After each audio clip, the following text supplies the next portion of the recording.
സ്ത്രീകളുടെ അവകാശങ്ങൾ നമുക്ക് വേണം. ട്രാൻസ് വുമണായ നമ്മൾക്കും സ്ത്രീകൾ അവകാശം വേണം. നമുക്ക് വാശി പിടിക്കാൻ പറ്റില്ല. ഗവൺമെന്റ് നമ്മൾക്ക് വേണ്ട എല്ലാ സപ്പോർട്ടും തരുന്നുണ്ട്. നമുക്ക് വേണ്ട പരിഗണന, പരിരക്ഷ എല്ലാം തരുന്നുണ്ട്. പക്ഷെ നമ്മൾ എടുത്തു ചാടിക്കൊണ്ട് നമ്മളൊരു സോഷ്യൽ മീഡിയയിൽ കുറച്ച് ആളുകളുടെ ശ്രദ്ധ പിടിച്ചു പറ്റാൻ വേണ്ടിയിട്ടൊക്കെ നമ്മൾ ഈ പറഞ്ഞ പോലെ എന്തും വായി തോന്നിയത് വിളിച്ച് പറയാം. അത് മോശമാണ്. കാരണം ഈ പറഞ്ഞ ആളുകൾ ആരും KSRTC ബസ്സിൽ യാത്ര ചെയ്യുമെന്ന് എനിക്ക് തോന്നുന്നില്ല. അവർക്ക് അതിന്റെ ആവശ്യമുള്ള ആളുകൾ ഉണ്ടാക്കിയ വിവാദം മനഃപൂർവ്വം അറ്റൻഷൻ സീക്കിങ്ങിനാണെന്നാണോ നിങ്ങൾ വിശ്വസിക്കുന്നത്?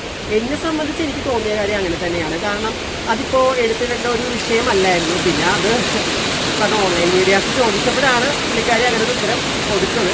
കാരണം അവരൊക്കെ കുറച്ചും കൂടി എന്താ പറയുക, ഫിനാൻഷ്യലി ഇൻഡിപെൻഡൻ്റ് ആയിട്ട് നിൽക്കുന്ന ആളുകളാണ്. പക്ഷേ ഇതൊന്നും ഇല്ലാതെ സാധാരണക്കാരായിട്ടുള്ള ഒരുപാട് ട്രാൻസ്ജെൻഡേഴ്സ് ആയിട്ടുള്ള മനുഷ്യന്മാർ കേരളത്തിൽ അങ്ങോളം ഇങ്ങോളം KSRTC ബസ്സിലൊക്കെ യാത്ര ചെയ്യുന്നവരാണ്. അപ്പം നമ്മൾ ഇതുപോലെയുള്ള ഈ കോൺട്രവേഴ്സീസ് ഒക്കെ കൊണ്ടുവരുന്ന സമയത്ത് അത് ബാധിക്കുന്നത് ഈ സാധാരണക്കാരായിട്ടുള്ള ഈ പാവങ്ങളെയാണ്. കാരണം ഓക്കെ, ഇപ്പോൾ വി ഡി സതീശൻ സർക്കാർ ഇപ്പോൾ അധികാരത്തിലെത്തിയിരിക്കുകയാണ്.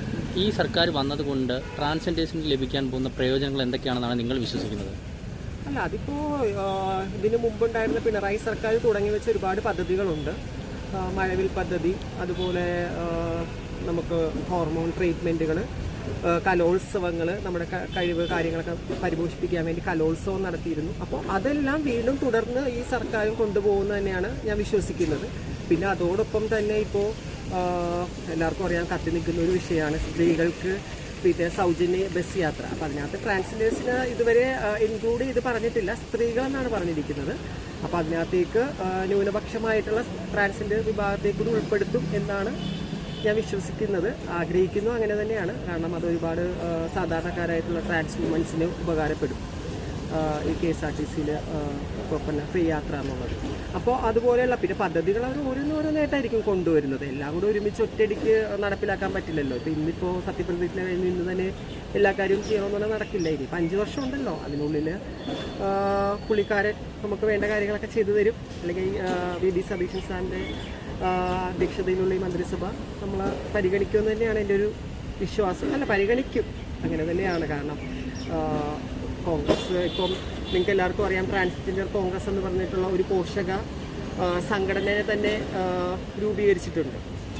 മനസ്സിലായോ? അപ്പോൾ അതൊക്കെ ട്രാൻസ്ജെൻഡേഴ്സിനെ സപ്പോർട്ട് ചെയ്യുന്നതുകൊണ്ട് തന്നെയാണല്ലോ കോൺഗ്രസ് അങ്ങനെ ഒരു പോഷക സംഘടനയൊക്കെ രൂപീകരിച്ചത്. അതിപ്പോൾ ഏകദേശം 6-7 വർഷത്തോളമായി ആ സംഘടന പ്രവർത്തിക്കുന്നത്, ട്രാൻസ്ജെൻഡർ കോൺഗ്രസ്. അതിനകത്ത് നിന്ന് തന്നെ ഇത്തവണ തദ്ദേശ തിരഞ്ഞെടുപ്പിനകത്ത് 2 ട്രാൻസ്ജെൻഡർ യുവതികൾക്ക് മത്സരിക്കാനുള്ള അവസരവും കൊടുത്തു കോൺഗ്രസ്, അല്ലേ?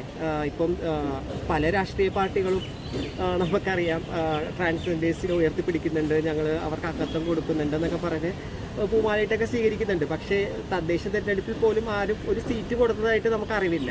അതും ഓഫർ ചെയ്തത് നമ്മുടെ ഈ പറഞ്ഞ ഇന്ത്യൻ നാഷണൽ കോൺഗ്രസ് തന്നെയാണ്. അതിൽ ട്രിവാൻഡ്രത്തും ആലപ്പുഴയിലുമാണ് മത്സരിച്ചത്. അത്യാവശ്യം അവർക്ക് വോട്ട് നേടാൻ സാധിച്ചു. അതിലും സന്തോഷം തന്നെ. ഇനിയിപ്പം വരും കാലങ്ങളിൽ ഈ പറഞ്ഞ പോലെ ലോക്സഭയിലേക്കും രാജ്യസഭയിലേക്കൊക്കെ നമ്മുടെ പ്രതിനിധികൾ ഉണ്ടാകും എന്ന് തന്നെയാണ് എൻ്റെ വിശ്വാസം. അതും കോൺഗ്രസിൽ നിന്ന് തന്നെ ആവട്ടെ, അങ്ങനെ തന്നെ ആയിരിക്കും. അതിനും VD സതീശൻ സാറിന് സാധിക്കട്ടെ എന്ന് ഞാൻ ആശംസിക്കുന്നു. മറ്റെല്ലാ സംഘടനകൾക്കും കമ്മീഷൻസ് ഉണ്ട്. ഇപ്പോൾ ട്രാൻസ്ജെൻഡേഴ്സിന് ഒരു കമ്മീഷൻ വേണമെന്ന് നിങ്ങൾ ആഗ്രഹിക്കുന്നില്ല? അത് നല്ലൊരു ചോദ്യമാണ്. ഇപ്പോൾ വനിതാ സെല്ല്, അതുപോലുള്ള വനിതകളുടെ കാര്യങ്ങൾ പരിഹരിക്കുന്നതിന് വേണ്ടി വനിതാ സെല്ല് കാര്യങ്ങളൊക്കെ ഉണ്ട്. അതുപോലൊരു ട്രാൻസ്ജെൻഡർ നമുക്ക് വേണ്ടി ഒരു പ്രശ്നപരിഹാര കഴിഞ്ഞ ഗവൺമെൻറ്റിൻ്റെ കാലത്ത് ഉണ്ടായിരുന്നു, ട്രാൻസ്ജെൻഡർ സെല്ലെന്ന് പറഞ്ഞിട്ട്. ട്രിവാൻഡ്രം ആയിരുന്നു അതിൻ്റെ നമ്മുടെ സാമൂഹ്യനീതി വകുപ്പിൻ്റെ കീഴിലായിട്ട്. അപ്പോൾ അതിൻ്റെ പ്രവർത്തനങ്ങൾ കുറച്ചും കൂടി പരിപോഷിപ്പിച്ച് ഈ ഗവൺമെൻറ് അധികാരത്തിൽ വന്നതിന് ശേഷം കുറച്ചും കൂടി പരിപോഷിപ്പിച്ച് അത് എന്താ പറയുക, ഇങ്ങനെ തളർന്നു കിടക്കുന്ന ഒരു അവസ്ഥയാണ്. കാരണം പ്രവർത്തനങ്ങളൊക്കെ വളരെ വളരെ മന്ദഗതിയിലാണ് പോയിക്കൊണ്ടിരിക്കുന്നത്. അപ്പോൾ ഈ ഗവൺമെൻറ് വന്നു. അപ്പോൾ ഇനിയിപ്പം പുതിയതായിട്ട് നമ്മുടെ ജസ്റ്റിസ് ബോർഡ് മെമ്പേഴ്സിനെല്ലാം തിരഞ്ഞെടുത്തതിന് ശേഷം കുറച്ചും കൂടി ആക്റ്റീവായിട്ട് അത് മുന്നോട്ട് പോകണം എന്നാണ് ഞാൻ ആഗ്രഹിക്കുന്നത്. കാരണം അതുണ്ടായിരുന്ന സമയത്ത് നമുക്ക് 24/7 നമുക്ക് പ്രശ്നപരിഹാര സെല്ലൊക്കെ ഉണ്ടായിരുന്നു. നമുക്ക് എന്താവശ്യം വന്നാലും നമുക്ക് 24/7 വിളിക്കാമായിരുന്നു. മാനസികാരോഗ്യത്തിനുള്ള പിന്നെ സൗകര്യങ്ങൾ ഒരുക്കിയിരുന്നു അവർ. അപ്പോൾ അങ്ങനെ ഒരുപാട് കാര്യങ്ങൾ കഴിഞ്ഞ സർക്കാരിൻ്റെ കാലത്ത് ഉണ്ടായിരുന്നതാണ്. അപ്പോൾ അതൊക്കെ കുറച്ചും കൂടി പരിപോഷിപ്പിച്ച് ഈ ഗവൺമെൻറ്റിൻ്റെ കാലത്ത് വരട്ടെ എന്നാണ് ഞാൻ ആഗ്രഹിക്കുന്നത്. ഇപ്പോൾ നമ്മുടെ സാമൂഹ്യനീതി വകുപ്പ് മന്ത്രി ഇപ്രാവശ്യം കഴിഞ്ഞ തവണ ബിന്ദു എന്ന് പറയുന്ന മാമായിരുന്നു. ഇത്തവണയും ആ പേരിൽ തന്നെയുള്ള കോൺഗ്രസ് പിന്നെ കോൺഗ്രസിൻ്റെ MLA ആയിട്ടുള്ള ബിന്ദു കൃഷ്ണ മാമാണ്. അപ്പോൾ നമ്മുടെ കാര്യങ്ങളിൽ മാം കുറച്ചുകൂടി ഫോക്കസ്ഡ് ആയിരിക്കും എന്നാണ് ഞാൻ വിശ്വസിക്കുന്നത്. അപ്പോൾ നിങ്ങൾ ലക്ഷ്യം വെക്കുന്നത് ഇപ്പോൾ കുറേ കാര്യങ്ങളുണ്ട്. നിങ്ങൾ കുറേ പേര് മാന്യമായി ജോലി ചെയ്തിരിക്കുന്ന സമയത്തും നിങ്ങൾക്ക് ആക്ഷേപം ഉണ്ടാക്കാൻ കുറച്ച് ആൾക്കാർ പുറത്ത് റോഡിൽ സെക്സ് വർക്കുമായിട്ടുള്ള പോകുന്നുണ്ട്. ഇവരെ പുനരുജ്ജീവിപ്പിക്കാനുള്ള എന്തെങ്കിലും പദ്ധതികൾ നിങ്ങളുടെ മനസ്സിലുണ്ടോ? അത് നിങ്ങൾ മന്ത്രിയുടെ അടുത്ത് പറയാൻ ഉദ്ദേശിക്കുന്നുണ്ടോ? ഇതിപ്പം ഒരുപാട് കേട്ടിട്ടുള്ളൊരു ചോദ്യമാണ്. എനിക്ക് തോന്നുന്നത് ആസ് എ ട്രാൻസ് വുമൺ ഏറ്റവും കൂടുതൽ നമ്മൾ ഫേസ് ചെയ്യുന്നൊരു ചോദ്യം തന്നെയാണ്.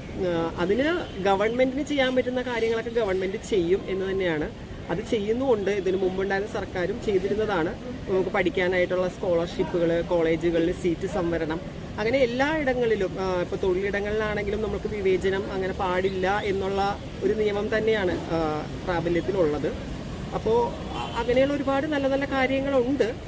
പക്ഷേ ഇപ്പം നിങ്ങൾ ചോദിച്ചതുപോലെ ഈ സെക്സ് വർക്കിൽ നിന്നും എങ്ങനെ ഒരു മോചനം എന്ന് പറയുമ്പോൾ അതിന് വ്യക്തമായ അവയർനെസ് വേണം. കാരണം പലർക്കും അവയർനെസ് ഇല്ല, പലർക്കും ഇതിനെക്കുറിച്ച് അറിവില്ല എന്നുള്ളതാണ് എനിക്ക് മനസ്സിലായിട്ടുള്ള ഒരു കാര്യം. അപ്പോൾ അവർക്ക് വ്യക്തമായ അവയർനെസ് കൊടുക്കുകയും ഒരു ഗൈഡ് ലൈൻ കൊടുക്കുകയും ഒക്കെ ചെയ്തു കഴിഞ്ഞാൽ പലരും ഇതിൽ നിന്നും മാറി നല്ല പ്രൊഫഷണലിലേക്ക് പ്രൊഫഷണൽസായിട്ടും വിദ്യാഭ്യാസം നേടാൻ ആഗ്രഹമുള്ളവരുണ്ട്. അപ്പോൾ അങ്ങനെയൊക്കെ ആ നിലയിലൊക്കെ അവർ മുന്നോട്ട് പോകാൻ ആഗ്രഹിക്കുന്നത് തന്നെയാണെന്ന് എനിക്കും തോന്നിയിട്ടുള്ളത്. പക്ഷേ അതിന് വ്യക്തമായ ഗൈഡ് ലൈൻസ് കിട്ടാത്തത് കൊണ്ടാണ് പലരും ഈ ചതിക്കുഴിയിലേക്ക് വീണ് പോകുന്നത്. ഒരു പുതിയ വിവാദം ഉണ്ടായിട്ടുണ്ട്. ഇപ്പോൾ KSRTCയിൽ സ്ത്രീകൾക്ക് ഫ്രീ ഉണ്ടാകുന്നു എന്ന് പറയുമ്പോൾ തന്നെ കുറച്ച് നിങ്ങൾക്ക് ട്രാൻസ്ജെൻഡേഴ്സിൻ്റെ ഇടയിൽ തന്നെ പല പ്രശ്നങ്ങളും ഉണ്ടാകുന്നുണ്ട്. ഇപ്പോൾ ജാസി പറഞ്ഞു, ഇപ്പോൾ ഒരു സ്ത്രീയാണ് അതുകൊണ്ട് ബസ്സിൽ ഫ്രീ ആയിട്ട് തന്നെ യാത്ര ചെയ്യുമെന്ന് പറയുന്നത്. ഈ വിവാദങ്ങളെയൊക്കെ നിങ്ങൾ എങ്ങനെയാണ് കാണുന്നത്?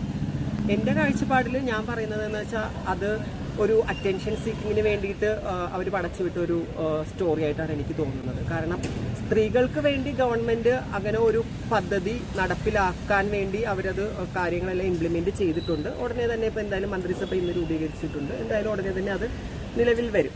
അപ്പോൾ അവർ നാളെ യാത്ര ചെയ്യുന്ന സമയങ്ങളിൽ ചിലപ്പോൾ അവർക്ക് പല വിവേചനങ്ങളും നേരിട്ടെന്ന് വരാം. ഇപ്പം ബസ്സിലാണെങ്കിലും KSRTCയിലാണെങ്കിലും പ്രൈവറ്റ് ബസ്സിലാണെങ്കിലും നമുക്ക് അങ്ങനെ സ്പെസിഫിക് ആയിട്ടുള്ള ട്രാൻസ്ജെൻഡേഴ്സ് എന്ന് പറഞ്ഞിട്ട് ഇപ്പോൾ സ്ത്രീകൾക്കും ഗർഭിണികൾക്കും ഒക്കെ പ്രത്യേക സീറ്റുകളുണ്ട്. പക്ഷേ ആ അംഗവൈകല്യമുള്ളവർക്കൊക്കെ. പക്ഷേ ട്രാൻസ്ജെൻഡേഴ്സിന് അങ്ങനെ സീറ്റ് ഇല്ലാത്തടത്തോളം കാലം നമ്മൾ ചിലപ്പോൾ സ്ത്രീകളുടെ സീറ്റിലായിരിക്കും ഇരിക്കുന്നത്. അപ്പോൾ ചിലപ്പോൾ അവർ നമ്മുടെ അടുത്ത് ഷൗട്ട് ചെയ്തെന്ന് വരാം, അല്ലെങ്കിൽ അവർ നമ്മുടെ അടുത്ത് ചോദ്യം ചെയ്തെന്ന് വരാം. അപ്പോൾ ഇതെല്ലാം ഒരു കോൺട്രവേഴ്സി അത്ര മാത്രമായിട്ട് കണക്കാണ്. നിങ്ങൾ ഈ ട്രാൻസ്ജെൻഡേഴ്സിനെ ഈ സ്ത്രീ എന്ന് ഒരു സംഭാവന ചെയ്യേണ്ടത് നിങ്ങൾ ഈ പൂർണ്ണ സർജറി ചെയ്തവരാണോ, അതോ ഇങ്ങനെ സാരി ഉടുത്ത് നടക്കുന്നവരെല്ലാം നമ്മൾ ട്രാൻസ്ജെൻഡേഴ്സ് എന്ന് പറയാൻ പറ്റുമോ? അല്ല, അത് അങ്ങനെ ഒരു ചോദ്യം എന്ന് പറഞ്ഞു കഴിഞ്ഞാൽ അതിനൊക്കെ ഒരുപാട് സയൻറ്റിഫിക്കലി കാര്യങ്ങളെക്കുറിച്ചൊക്കെ നമ്മൾ പഠിക്കണം, അതിനെക്കുറിച്ച് മനസ്സിലാക്കണം. അതിനൊക്കെ ശേഷം മാത്രമേ നമുക്ക് സംസാരിക്കാൻ പറ്റുന്ന വിഷയമാണ്.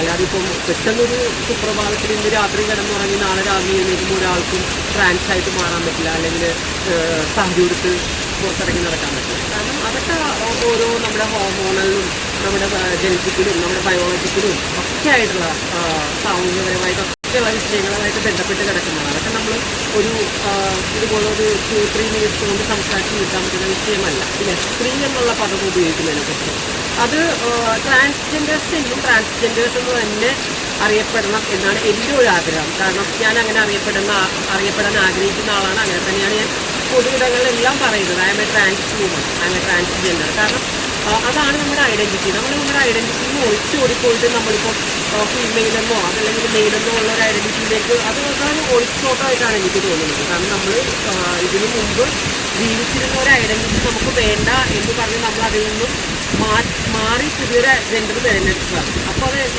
എത്രയൊക്കെ നമ്മൾ മാറിയെന്ന് പറഞ്ഞാലും എത്ര സർജറികൾ ചെയ്തെന്ന് പറഞ്ഞാലും നമ്മളുടെ ഐഡൻറ്റിറ്റി ട്രാൻസ്ജെൻഡർ എന്നുള്ള ആ ഒരു ലേബലിൽ തന്നെ നമ്മൾ മരിക്കുന്നത് വരെ അങ്ങനെ തന്നെ നിലനിൽക്കും.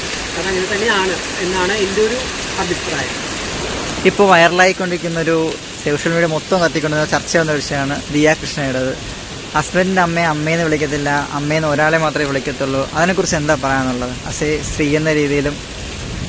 അല്ല, എന്നെ സംബന്ധിച്ച് അമ്മ എന്ന് പറയുന്നത് ഞാൻ മനസ്സിലാക്കിയെടുത്തോളം ഈ ലോകത്തിലെ ഏറ്റവും പ്രഷ്യസ് ആയിട്ടുള്ള ഒരു വേർഡാണ് അമ്മ. അതായത് നമുക്കത് എന്താ പറയുക, വർണ്ണിക്കാനും പറ്റാത്ത അത്ര വലിയ ബന്ധമാണ് അമ്മ എന്ന് പറയുന്നത്. അപ്പോൾ ദിയാകൃഷ്ണ പറഞ്ഞ വിഷയത്തിൽ അത് അവർക്ക് അവരുടെ കാഴ്ചപ്പാടിൽ നിന്നാണ് അവരത് സംസാരിച്ചിരിക്കുന്നത്. അവരെപ്പോഴും അവരുടെ കാഴ്ചപ്പാടുകളും അവരുടെ അഭിപ്രായങ്ങളും തുറന്ന് സംസാരിക്കുന്ന ഒരു വ്യക്തിയാണ്. അപ്പോൾ അതുകൊണ്ട് എനിക്ക് അവർ പറഞ്ഞ കാര്യത്തോട് യോജിപ്പുണ്ടോ എന്ന് ചോദിച്ചാൽ എനിക്ക് യോജിക്കാൻ പറ്റുന്നില്ല ആസ് എ പേഴ്സൺ. കാരണം നമ്മളിപ്പോൾ നമ്മുടെ പ്രായമായ ഒരാളെ നമ്മളെ വഴിയിൽ പിന്നെ വയ്യാതിരിക്കുവാണെങ്കിൽ നമ്മൾ അവരെ പേരെടുത്തല്ലല്ലോ വിളിക്കുന്നത്. നമ്മൾ അമ്മ, അതല്ലെങ്കിൽ എന്ത് പറ്റി അമ്മ എന്നാണ് നമ്മൾ ചോദിക്കുന്നത്. അതല്ലെങ്കിൽ ഇപ്പം നമ്മുടെ ഏത് വിധത്തിലായാലും നമ്മൾ ഒരു ദിവസം പലയിടങ്ങളിൽ നമ്മൾ അമ്മ എന്നുള്ള വേർഡ് ഉപയോഗിക്കുന്നുണ്ട് അല്ലേ. അപ്പം നമ്മളതെല്ലാം നമ്മുടെ സ്വന്തം അമ്മേനെ മാത്രമല്ലോ വിളിക്കുന്നത്.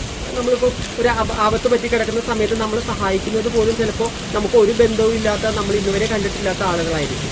മനസ്സിലായി. ആ സമയത്ത് ചിലപ്പോൾ നമ്മുടെ അമ്മ ഓടി വന്ന് നമ്മളെ രക്ഷിക്കണമെന്നൊന്നും നമുക്ക് പറയാൻ പറ്റില്ല. അപ്പോൾ അങ്ങനെ പിന്നെ അവരെ ഹസ്ബൻഡിൻ്റെ അമ്മേനെ ആൻറ്റി എന്നാണ് വിളിക്കുന്നത്, അമ്മ എന്ന് വിളിക്കാറില്ല, അത് അവർക്ക് താല്പര്യമില്ല എന്ന് പറയുമ്പോൾ അത് അവർക്കിടയിലുള്ള ഒരു സോഷ്യൽ കണക്ഷനായിട്ടാണ് എനിക്ക് തോന്നിയിട്ടുള്ളത്. ഇപ്പം അവരുടെ ഹസ്ബൻഡും അവരെ അച്ഛനും അമ്മേനെയും ആൻറ്റി അങ്കിൾ എന്നാണ് വിളിക്കുന്നതെന്ന് അവരൊരു വീഡിയോയിൽ പറയുന്നത് ഞാൻ കേട്ടിരുന്നു. അത് അവർക്കിടയിലുള്ള ഒരു സോഷ്യൽ ഈ പറഞ്ഞ മാതിരി റിലേഷൻ ആ ഒരു ഇതിൽ കണക്കാക്കാനാണ് എനിക്ക് ആഗ്രഹം. പക്ഷെ അമ്മ എന്നുള്ള വേർഡ് ഭയങ്കര പ്രഷ്യസ് ആണ്. അപ്പം എന്നെ സംബന്ധിച്ചിടത്തോളം എൻ്റെ parents are getting divorce when I was in 4th standard. So അതിനുശേഷം ഈ വാക്കിൻ്റെ വില എന്താണെന്നും അല്ലെങ്കിൽ ഈ ഒരു ഇതിൻ്റെ പ്രഷ്യസ് എന്താണെന്നൊക്കെ ഞാൻ മനസ്സിലാക്കിയിട്ടുള്ളത് എൻ്റെ അനുഭവങ്ങളിലൂടെയാണ്. അപ്പോൾ ചിലപ്പോൾ അവർക്ക് അങ്ങനത്തെ അനുഭവങ്ങൾ ഇല്ലാത്തത് കൊണ്ടാവാം, അല്ലെങ്കിൽ അവർ ഒരുപാട് സ്നേഹം കിട്ടി വളർന്നത് കൊണ്ടാവാം, അവർ കുറേ പ്രിവിലേജ്ഡ് ആയിട്ടുള്ള ഫാമിലിയിൽ വളർന്നത് കൊണ്ടാവാം, അവർക്ക് ചിലപ്പോൾ മറ്റുള്ള അമ്മമാരോടൊരു പുച്ഛം എന്ന് എനിക്ക് തോന്നുന്നുണ്ട്. അവരമ്മ മാത്രം അവർക്ക് അമ്മ എന്ന് വിളിക്കാൻ പറ്റുള്ളൂ, ബാക്കിയുള്ള അമ്മമാരെല്ലാം എനിക്ക് വഴിയിൽ കണ്ട ആളുകളാണ്, അവരെയൊന്നും എനിക്ക് വിളിക്കാൻ പറ്റില്ല എന്ന് തോന്നുന്നു. അതുകൊണ്ടായിരിക്കും അമ്മമാരില്ലാത്ത, അങ്ങനെയൊന്നും വിളിക്കാൻ പറ്റാത്ത ഒരുപാട് കുട്ടികൾ നമ്മുടെ സമൂഹത്തിൽ ജീവിക്കുന്നുണ്ട് എന്നുള്ളത് ഈ പ്രിവിലേജ്ഡ് ആയിട്ടുള്ള ആളുകളെ ഇടയ്ക്കൊക്കെ ഒന്ന് ആലോചിക്കുന്നത് നല്ലതായിരിക്കും.